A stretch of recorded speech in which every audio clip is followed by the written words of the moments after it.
So hello बच्चों, finally class 10th और 12th के रिजल्ट आज जारी किए गए और सारे इस्दारों के कॉल्स तो आ ही रहे होंगे ये पूछने के लिए कि भाई किसके ज्यादा मार्क्स आए और किसके कम आए, बुआ के लड़के के ज्यादा मार्क्स आए या मामी के लड़के के कम आए। खैर ये कंपैरिजन हमारे सोसाइटी में चलता है, चलता रहेगा। तो सबसे पहले आप सभी को कॉन्ग्रेचुलेशंस, आपने अच्छे स्कोर्स करे, जितने भी स्कोर्स करे आपने मेहनत करी, वो आज रंग भी लाई।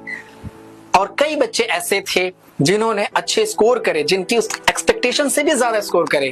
कई ऐसे बच्चे थे जो एवरेज बच्चे होते हैं ना, वो हमेशा कहीं ना कहीं अपने मार्क्स से कभी कभी अनसेटिस्फाई हो जाते हैं। वो बच्चे आज दुखी भी हैं, वो पेरेंट्स भी आज दुखी हैं। तो चलिए इस वीडियो में हम कोशिश करते हैं कि एक अच्छे मार्क्स आने ना आने में क्या प्रोसेस है लाने के लिए। और आज अगर आप सेट है, इस वीडियो को मैं खासकर उन बच्चों के लिए बना रहा हूं जो अपने मार्क्स से उतने सेटिस्फाई नहीं है, या उन्हें ऐसा लग रहा है कि जिस तरीके से उन्होंने मेहनत करी, जितनी मेहनत करी उतनी मेहनत से उनके मार्क्स नहीं है, उस लेवल के नहीं है। शायद उनके आज पेरेंट्स बहुत दुखी होंगे या कुछ घर में सैड माहौल होगा। पहली बात तो देखो, बीता हुआ टाइम कभी भी वापस नहीं आ सकता। अगर आज जो वक्त आप गुजार रहे हैं, जो वेस्ट कर रहे हैं, या जिस चीज पे आप परेशान हैं, इस वक्त को दोबारा वापस ला सकते हैं तो आप जरूर सैड हो जाइए, जरूर परेशान हो जाइए। प्यारे बच्चों देखो, जो रिजल्ट्स होते हैं ना उस वाले दिन, या मैं पेरेंट्स से भी यही बात करता हूँ कि आज आप बच्चों को डांट कर, उन्हें प्रेशर देकर या फिर उनको कुछ भी तरीके का सजा देने से कुछ भी नहीं होने वाला है। क्योंकि जो रिजल्ट्स होते हैं ना, रिजल्ट्स के दिन मेरे टीचिंग करियर मैंने ये चीज देखी है और आज भी हम देखते हैं कि रिजल्ट्स वाले दिन पेरेंट्स ज्यादा एक्टिव होते हैं। आप बताओ, रिजल्ट आने के बाद बच्चा या पेरेंट्स या टीचर या सोसाइटी का कोई भी पर्सन कुछ कर सकता है? कुछ भी नहीं कर सकता। तो पहले तो आज जो रिजल्ट आया उसको एक्सेप्ट करिए और बिल्कुल आप कूल हो जाइए, नॉर्मल हो जाइए, मत लीजिए स्ट्रेस, क्योंकि आगे भी क्लासेस है, आगे भी आपको बहुत मौके मिलेंगे। क्लास 10th वो क्लास नहीं है कि सब कुछ खत्म हो गया, अब क्या करेंगे, ऐसा कुछ भी नहीं है। आपके पास बहुत सारे चांसेस हैं। 11th में आप सब्जेक्ट लीजिए, उसमें अच्छा स्कोर करिए।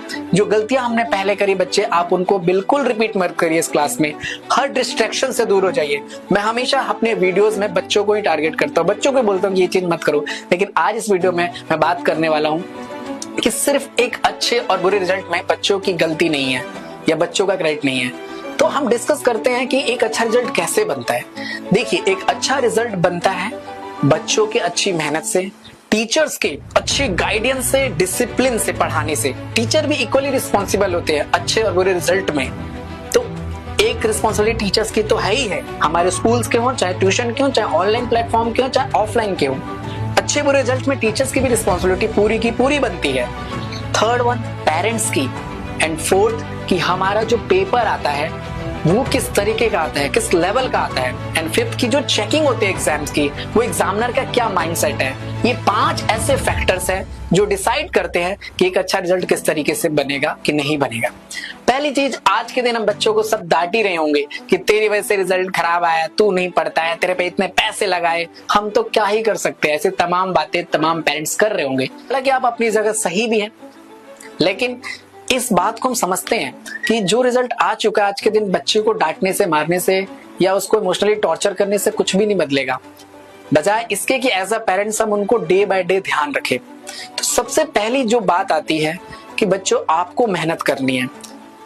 मैंने 5 फैक्टर बनाए और उसी 5 फैक्टर्स को मैं आपके सामने एक्सप्लेन करता हूं। तो पहला फैक्टर कि स्टूडेंट, देखो बेटा, अगर आप फोकस से पढ़ाई करते तो आज शायद ये रिजल्ट कुछ और होता, है ना। आपको सबसे पहले अब नेक्स्ट क्लास में इस चीज को, आज जो गलती हुई है उसको एक मोटिवेशन की तरह समझना है। उस गलती को एक्सेप्ट भी करना है कि हाँ मेरी कमी रही, मैं डिस्ट्रैक्टेड था, मैं सोशल मीडिया से ज्यादा कनेक्टेड था, मैंने क्लासेस सही से अटेंड नहीं करी, या मैंने एग्जाम पेपर को सही से अटेम्प्ट नहीं किया, अपने राइटिंग स्किल्स पे काम नहीं किया, अपने जो भी डायग्राम्स बनाए वो सही से नहीं बनाए। अक्सर हम टीचिंग में ये चीज देखते हैं, बच्चे इसको लाइटली लेते हैं। सर मुझे तो ड्राइंग बनाने ही नहीं आती है, सर मैं ये बाद में कर लूंगा, मैं 10 ईयर कर लूंगा, मैं सिर्फ YouTube की वीडियो देख लूंगा या मैराथन अटेंड कर लूंगा, क्योंकि जो भैया कराएंगे पेपर में आएगा। लेकिन ऐसे नहीं होने वाला है। तो आपको इस साल बिल्कुल डिसिप्लिन होके पढ़ना है। आज आप रो रहे होंगे ना, मत रो। इस जो रो रहे हो इस चीज को समझो और पूरे साल इसको डिसिप्लिन में बदलो। आज जो गलती हुई है, आज जो आप सैडनेस है, ये साल भर आप इस चीज को समझो और नेक्स्ट ईयर नेक्स्ट एग्जाम तक और पूरी लाइफ इस चीज को समझो कि सैड होने से कुछ नहीं होने वाला। आप इसको मोटिवेशन में बदलो, डिसिप्लिन में बदलो। आज के दिन सिर्फ इससे नहीं होगा कि मैं और पढ़ूंगी या मैं और पढ़ूंगा, आपको डेली पढ़ना होगा। तो पहली चीज याद रखो, डिसिप्लिन से डेली पढ़ना है। सेकंड, हर तरह की डिस्ट्रैक्शन, दोस्त यार, फ्रेंड्स, सोशल मीडिया, इन सब से दूर रहो, बचने की कोशिश करो ताकि आपके अच्छे स्कोर हो। आज जो भी बुरा हुआ है उससे लर्निंग करनी है और उस गलतियों को रिपीट नहीं करनी है ताकि आपके आने वाले रिजल्ट्स खराब ना हो। सेकंड की बात करते हैं टीचर्स की। एज ए टीचर कम्युनिटी ये हमारी पूरी रिस्पॉन्सिबिलिटी है और हमें भी लोग बताते हैं कि टीचिंग जो है उसको और हमें अच्छा करना है, बच्चों के लेवल पे जाके टीचिंग करनी है, उनको और ऐसे क्वेश्चंस कराने और उनको सबसे इंपॉर्टेंट है कि उनको प्रैक्टिस कराने की हैबिट डालनी है। बच्चा अगर लर्निंग नहीं करेगा, बच्चा अगर प्रैक्टिस नहीं करेगा, सिर्फ वीडियो देख के चला जाएगा, उस पर हम प्रेशर नहीं बनाएंगे, उस पर हम समझाएंगे नहीं पढ़ाई का, तो वो नहीं होगा। तो एज ए टीचर सिर्फ बोलने से कुछ नहीं होने वाला है। हमारी भी एज ए टीचर एक रिस्पॉन्सिबिलिटी है इस साल से, और मैं खुद भी बहुत इंप्रूवमेंट करूंगा इस साल बच्चों, ताकि आपके अच्छे रिजल्ट्स आए, हर वो कोशिश करूंगा। और मैं एक सॉरी भी बोलता हूँ उन बच्चों से जो मेरे स्टूडेंट रहे, जिनके मार्क्स उतने अच्छे नहीं आ पाए, जिन्होंने मेहनत बहुत करी। I am really sorry. लेकिन इस साल से जो नए सेशंस आएंगे हम उस पर इम्प्रूव करेंगे, आपके 11th क्लास में इम्प्रूव करेंगे। तो टीचर्स की भी रिस्पॉन्सिबिलिटी बनती है। Third one is the parents. As a parents आज आप बहुत ज्यादा एक्टिव है रिजल्ट वाले दिन, लेकिन देखिए इस एक्टिवनेस को आप डेली रूटीन में बनाइए। मींस कि जब आप अपना काम खत्म करके आते हैं घर पे तो बच्चे से पूछिए कि आज क्या होमवर्क कराया गया, पूछिए कि आज के दिन तुम्हारे क्या क्या हुआ। आप उसके सोशल मीडिया को भी मॉनिटर कीजिए, यानी देखिए कि कितनी देर तक फोन चलाता है, किस टाइम पे आता है, किस टाइम पे जाता है, या किस तरह की एक्टिविटी में इन्वॉल्व है, उसके फ्रेंड्स कौन है। अगर आप रोज बच्चे पे ध्यान देंगे ना, तो जब रिजल्ट डे आएगा तो उस दिन एक इम्प्रूव्ड और एक अच्छा रिजल्ट मिलेगा, बजाय इसके कि आज उनको आप डांटेंगे या आज उनको आप प्रेशर क्रिएट करेंगे तो कुछ नहीं होगा। रिजल्ट वाले दिन कुछ भी नहीं होता है, रिजल्ट सिर्फ हम देखते हैं, क्योंकि जो रिजल्ट बनता है ना वो कई सालों की मेहनत से, कई दिनों के डिसिप्लिन से, कई महीनों की प्रैक्टिस से रिजल्ट आता है जो हमने लिखा। उसके बाद बात करते हैं कि कभी कभी सीबीएसई भी अपनी मनमानी करती है, वो पेपर शायद अलग लेवल का टफ करती है। जैसे 2025 के 10th में स्टैंडर्ड लेवल का जो पेपर बनाया गया उसमें 2 क्वेश्चन ऐसे थे ट्रिग्नोमेट्री से जो आउट ऑफ सिलेबस थे, जो एंगल रिलेटेड थे। वो टॉपिक कट चुका है लेकिन उस पर कोई बात नहीं कर रहा है, उस प्रेशर पे कोई बात नहीं कर रहा, उस टॉपिक पे कोई बात नहीं कर रहा है। अब बच्चों पे सीधा ब्लेम डाला जा रहा है कि तुम्हारे मार्क्स कम है।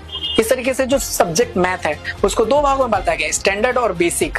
उसके बेनिफिट्स और उसके जो हार्मफुल चीजें वो नहीं बताई जा रही बच्चों को। क्या फायदा है स्टैंडर्ड मैथ लेने का, क्या फायदा है बेसिक मैथ लेने का, ये पेरेंट्स को नहीं पता, क्योंकि पेरेंट्स को सिर्फ इतना पता है कि मैथ होता है। उसको 2 चीजों में डिवाइड किया गया है, स्टैंडर्ड और बेसिक्स। तो इनका जो लेवल है वो भी कई बार अलग अलग तरीके से दिया ही जाता है। तो ये क्यों है, इसका रीजन भी कई बार बच्चों और पेरेंट्स को नहीं पता होता है। तो कई बार बेकार रिजल्ट का या कम मार्क्स का रिजल्ट, कई बार कम मार्क्स का रीजन ये भी है कि जो पेपर सेट होता है उसमें 2-4 क्वेश्चंस ऐसे आते हैं जो बच्चों ने कभी अटेम्प्ट नहीं किए, जो आउट ऑफ सिलेबस है, जिसपे कोई बात भी नहीं कर रहा है। पता नहीं क्यों नहीं बात करते हैं, ऐसे क्वेश्चंस थे इस बार। तो ये भी चीज है, यानी रिजल्ट खराब आने में कुछ इन चीजों का। एंड लास्ट आती है कि कॉपी चेकिंग कैसे होती है। देखो एक ह्यूमन बीइंग है, जो टीचर चेक कर रहे हैं, जो एग्जामिनर है जो कॉपी को चेक कर रहे हैं, वो भी कई बार हो सकता है कि बाय मिस्टेक या उनका मूड हो या वो उनकी जो प्रायोरिटीज हो कि भाई राइटिंग साफ होनी चाहिए, एक एक्यूरेट आंसर होना चाहिए, वो भी चीजें होती हैं। वहां पे भी मार्किंग में भी कई बार इफेक्ट पड़ता है। तो ये चीजें हैं जिनसे एक अच्छा रिजल्ट बनता है, एक अच्छा रिजल्ट खराब होता है। तो आज के दिन हम सिर्फ अपने बच्चों को ब्लेम ना करें कि तुम्हारा रिजल्ट खराब आया। हालांकि एक रिस्पॉन्सिबिलिटी है उनकी, रिजल्ट खराब आने में उनके भी हाथ है, उनकी भी जिम्मेदारी बनती है कि उसको उस चीज को वो सही करे अगले सेशन में। लेकिन बस मैं इस वीडियो से यही बात आपको समझाना चाहता था कि अच्छे रिजल्ट्स के लिए कई सारे फैक्टर रिस्पॉन्सिबल होते हैं, बेकार के लिए भी हैं। तो सिर्फ बच्चों को ब्लेम नहीं करना है, हमें भी टीचर्स को, पेरेंट्स को, एग्जामिनर्स को, एग्जाम्स के लेवल को, ये चीजों को समझना होगा। और फिर इन सारी चीजों को भूल कर जो आज रिजल्ट है उसको एक्सेप्ट करो बच्चों, सेलिब्रेट करो यार, कोई बात नहीं, क्लास 10th ही तो है, इसके बाद बहुत मौके आपको मिलते हैं। ऐसा नहीं है क्लास 10th का रिजल्ट खराब हो गया तो सब कुछ खराब हो गया। हमारे सामने बहुत सारे ऐसे ऐसे एग्जाम्पल है जिन्होंने 10th में उतने अच्छे स्कोर नहीं करे, जिन्होंने शायद 12th में भी उतने अच्छे स्कोर नहीं करे, लेकिन उन्होंने यूपीएससी तक क्रैक किया, वो एक बड़े साइंटिस्ट तक बने, जो बड़े एंटरप्रेन्योर बने। तो आज तो करियर के बहुत सारे ऑप्शंस हैं, बस ये है कि आप मेहनत करिए बच्चों, मेहनत करना बहुत जरूरी।